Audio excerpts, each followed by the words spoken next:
اسلام نے جو نظام پوری دنیا کے سامنے پیش کیا ہے،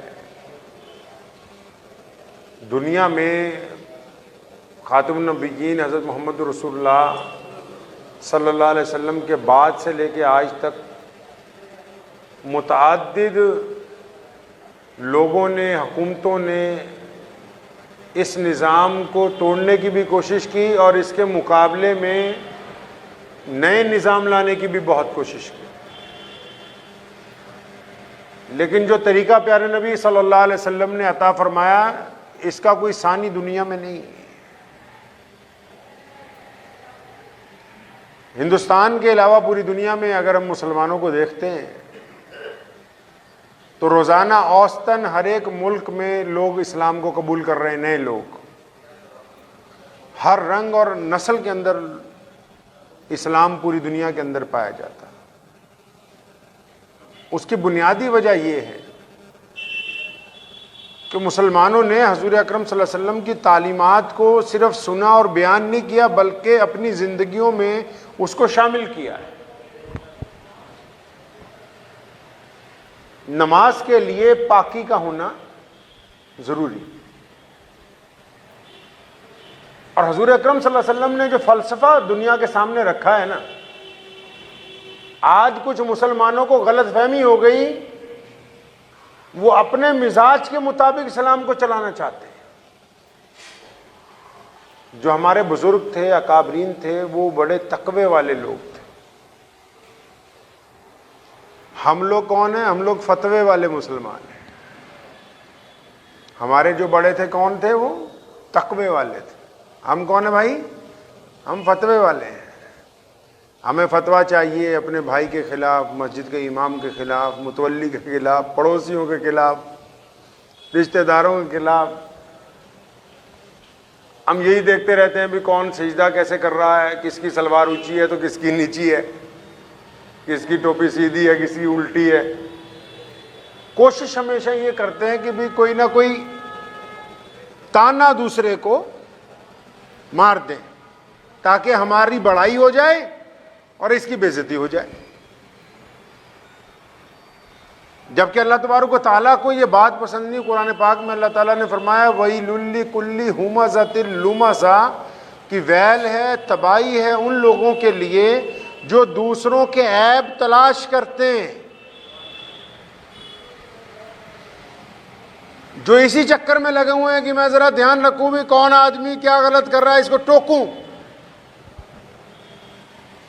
20 آدمیوں میں بتاؤں کہ میاں تمہاری تو داڑھی میں فرق ہے، تمہاری تو سلوار میں فرق ہے، تمہاری ٹوپی میں فرق ہے، تمہاری قمیض کے اندر فرق ہے، تاکہ میں اس کو ٹوکوں۔ اللہ فرماتے ہیں وَيْلٌ لِّكُلِّ ہُمَزَةٍ لُمَزَةٍ فرماتے ہیں ویل ہے، تباہی ہے ان لوگوں کے لیے جو لوگوں کے عیب کو تلاش کرتے ہیں پھر ان عیبوں کو دوسروں تک پہنچاتے ہیں۔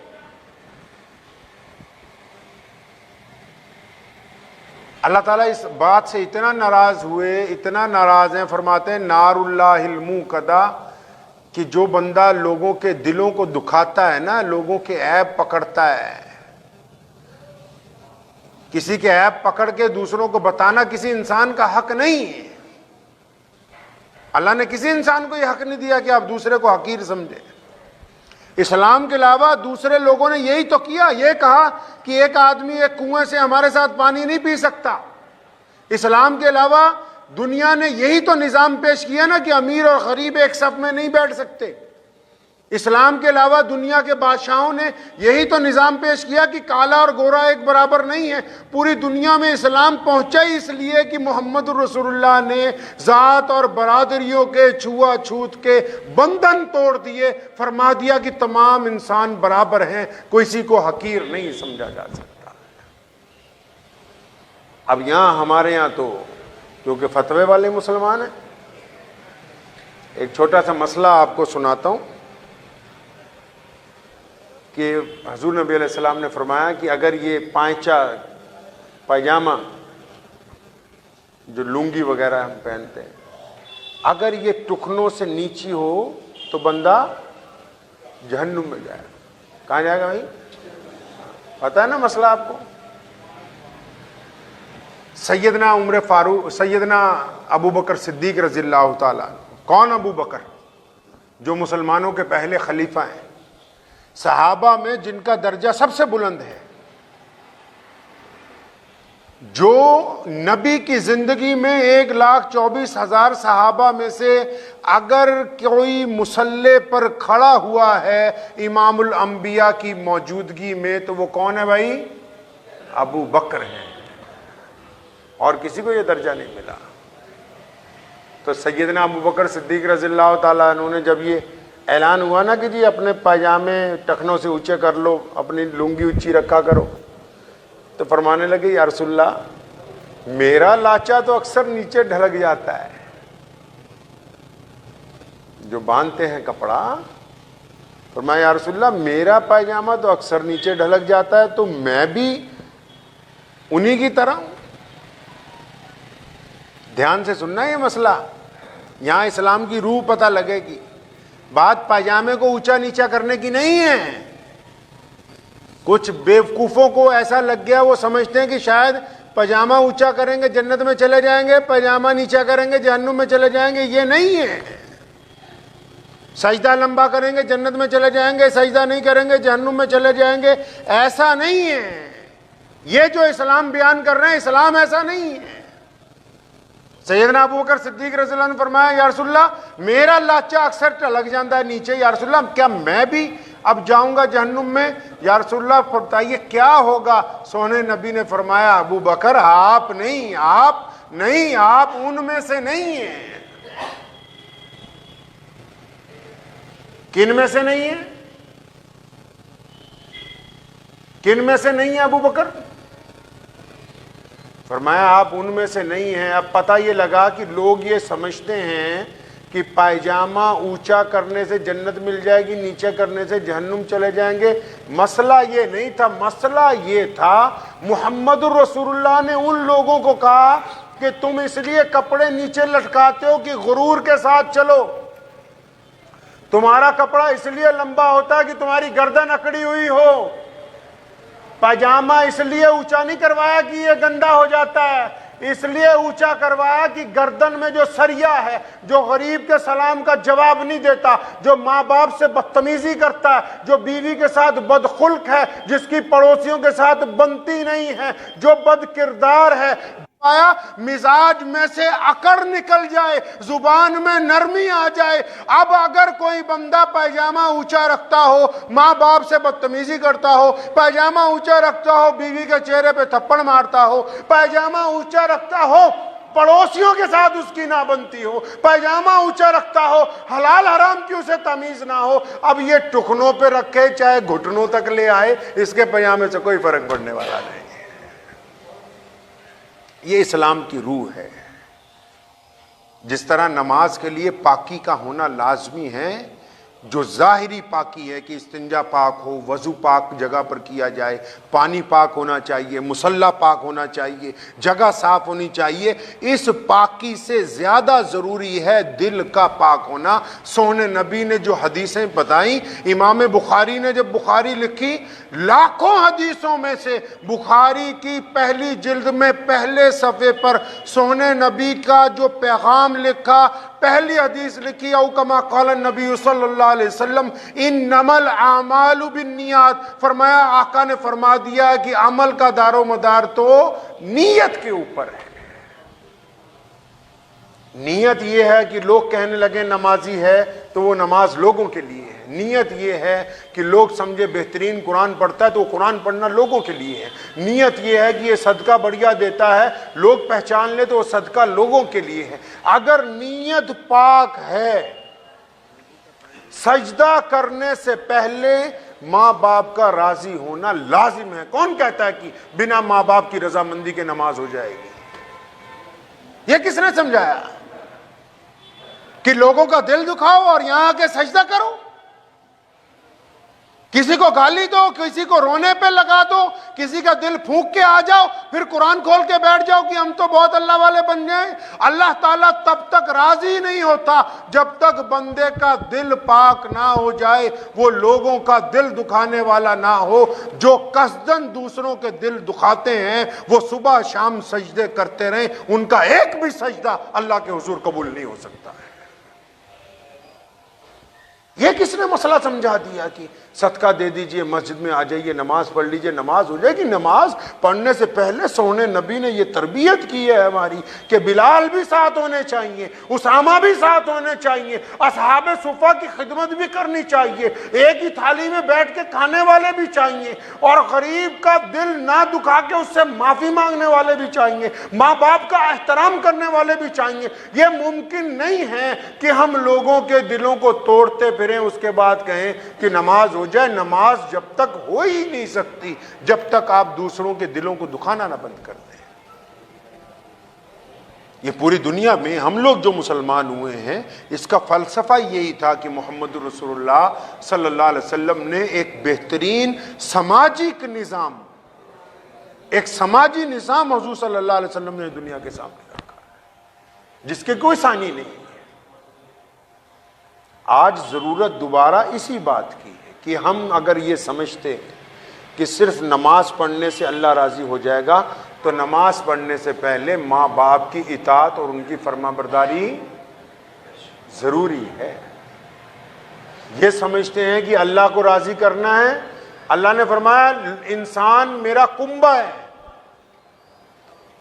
سونے نبی حضرت محمد رسول اللہ فرماتے ہیں، اللہ تعالیٰ کہتے ہیں کہ میں تو اپنے ایک بندے کو 70 ماہوں سے زیادہ پیار کرتا ہوں، 70 ماہوں سے زیادہ پیار کرتا ہوں۔ ایک بندے کو اللہ 70 ماہوں سے زیادہ پیار کرتا ہے۔ اور جو خدا اپنے ایک بندے کو، اور بندہ کون؟ وہ بندہ صرف نہیں جو نمازی ہے، جو پرہیزگار ہے، جو متقی ہے، جو مسلمان ہے، صرف ان پر قید نہیں لگائی، یہ پوری مخلوق چاہے وہ کسی بھی مذہب اور نسل سے تعلق رکھتے ہوں، محمد رسول اللہ صلی اللہ علیہ وسلم ان سب کے لیے رحمت بن کر تشریف لے کے آئے ہیں۔ یہ تو کسی نے ان کو مسلمانوں کو غلط فہمی میں ڈال دیا کہ نہیں اسلام ہمارا ہے، حضور صلی اللہ علیہ وسلم ہمارے، اس کے علاوہ تو کسی کا ہے ہی نہیں ہے۔ اللہ ایک بندے سے 70 ماہوں سے زیادہ، اور ایسا پیار کرتے ہیں جو نماز نہیں پڑھتے، جو اللہ کو نہیں مانتے، ان کو بھی قرآن میں اللہ تعالیٰ نے فرمایا ما غرک بربک الکریم۔ اللہ فرماتے ہیں میرے پیارے بندے، یہ نہیں فرمایا کوئی دھمکی نہیں دی، دھمکی نہیں دی انسانوں کو، فرمایا ما غرک بربک الکریم، کہ میرے پیارے بندو تم کو کس بات نے اپنے کریم رب سے غافل کر رکھا ہے۔ وہ کیسا نمازی ہو سکتا ہے جو وضو کرتا ہوا ساتھ والے کو تانا دے دے، جس کو اپنی نماز کے علاوہ دوسرے کی نماز کی فکر رہے گی یہ نالائق صحیح پڑھ رہا ہے کہ غلط پڑھ رہا ہے، جو سلام پھیر کر کسی کی بے عزتی کر دے، جو بچوں کو بازو پکڑ کے یہاں سے وہاں پہنچا دے، گھر پہنچے تو نماز کے بعد اپنے ماں باپ کو سلام نہ کرے، بیوی سے محبت سے گفتگو نہ ہو، اولاد کے ساتھ اپنی پیار سے پیش نہ آئے، پڑوسیوں کے ساتھ جس کی سلام دعائی نہ ہو، کاروباری رشتوں میں بیپاریوں کے ساتھ جو منہ میں مسکراہٹ کے ساتھ گفتگو نہ کرتا ہو، پھر اس کی نماز ہو کیسے سکتی ہے؟ یہ سمجھایا کس نے ہے؟ یہ بات سمجھائی کس نے ہے؟ نماز کے لیے، عبادت کے لیے، اللہ کی رضا کے لیے لازمی ہے حقوق العباد کو مکمل کرنا۔ نماز کے لیے لازمی ہے حقوق العباد کو مکمل کرنا، اور حقوق العباد میں سب سے پہلے آپ کا گھر آتا ہے، آپ کے والدین آتے ہیں، آپ کے بھائی بہن، آپ کی بیوی، آپ کے بچے آتے ہیں۔ آپ وہاں تو حق ادا نہیں کر رہے اللہ کا حق وہاں ادا نہیں کر رہے، مسجد میں آ کے کہہ رہے کہ ہم تو اللہ کو راضی کریں گے، ہم اللہ کو راضی کریں گے۔ جب تک وہاں اللہ کا حق ادا نہیں ہوگا اس وقت تک اللہ راضی نہیں ہو سکتے۔ نماز کے فلسفے کو سمجھیے۔ اللہ کو اگر راضی کرنا ہے، اللہ کریم کے آگے اگر اپنی جستجو رکھنی ہے، صرف ایک صحابی رضی اللہ تعالیٰ عنہ ایسے صلی اللہ علیہ وسلم فرمایا صحابہ سے کہ جنتی دیکھنا ہے، بتا دوں کون ہے جنتی؟ فرمایا جی یا رسول اللہ بتائیے۔ فرمایا اچھا ابھی جو مسجد میں آئے گا جو بھی بندہ وہ جنتی ہوگا۔ اب ایک صحابی داخل ہوئے, وضو سے داڑھی سے پانی چو رہا تھا. ایک نوجوان صحابی فرماتے کہ میں ان کے پیچھے لگ گیا کہ دیکھوں یہ ایسا کون سا عمل کرتا ہے, حضور صلی اللہ علیہ وسلم نے اسے جنتی بتایا. گھر گیا, ان کو کہا کہ میں مہمان بننا چاہتا ہوں. گھر رہا 3 دن, دیکھا کہ فرض نمازیں پڑھتے ہیں, رات کو آرام سے سو جاتے ہیں, صبح کو کھیتی کرتے ہیں. کہتا نہیں یہ تو تہجد بھی نہیں پڑھ رہے, رات کو کوئی لمبی چوڑی تسبیحاں بھی نہیں کر رہے. بڑا حیران ہوا کہ اللہ کے نبی نے اسے جنتی بتایا ہے, یہ تو بس ہماری طرح ہی 5 نمازیں پڑھ رہے ہیں اور بس اپنی کھیتی ویتی کر رہے ہیں, کوئی ایسا خاص عمل تو نظر نہیں آیا. چلنے لگے تو ان کو خود ہی پوچھنے لگے, بڑے میاں چچا آیا تو یہ راز پوچھنے تھا, سمجھ نہیں آئی بات. فرمانے لگے بیٹا میں تجھے وہ راز بتا دیتا ہوں, یہ جو میرا دل ہے اس میں کسی انسان کے لیے برائی ہے ہی نہیں, اس لیے محمد رسول اللہ نے فرمایا کہ یہ جنتی ہے. کسی کے لیے کوئی برائی نہیں. دشمن سے لڑائی اپنی جگہ ہے, برائی نہیں ہے. دل کا پاک ہونا, ظاہری طور پر وضو کا پاک ہونا لازم ہے, تو نماز کے لیے دل کا پاک ہونا بھی بھائی لازم ہے. تو کوشش کیجیے, اب جیسے ہم نماز پڑھنے لگے, بندہ اپنی توبہ کرے کہ الہ العالمین میرے دل میں جن کے لیے برائیاں ہیں میں ان سے توبہ کرتا ہوں, جن کے لیے میں نے غیبتیں کی ہیں ان کے لیے دعا کریں یا اللہ ان کی مغفرت فرما, مجھے معاف فرما دے. جن کے لیے برا سوچا ہے ان کے لیے دعا کیجئے, اللہ سے معافی مانگیے. آپ یقین مانیں آپ پاک دل کے ساتھ نماز پڑھیں گے, آپ سجدے سے سر نہیں اٹھائیں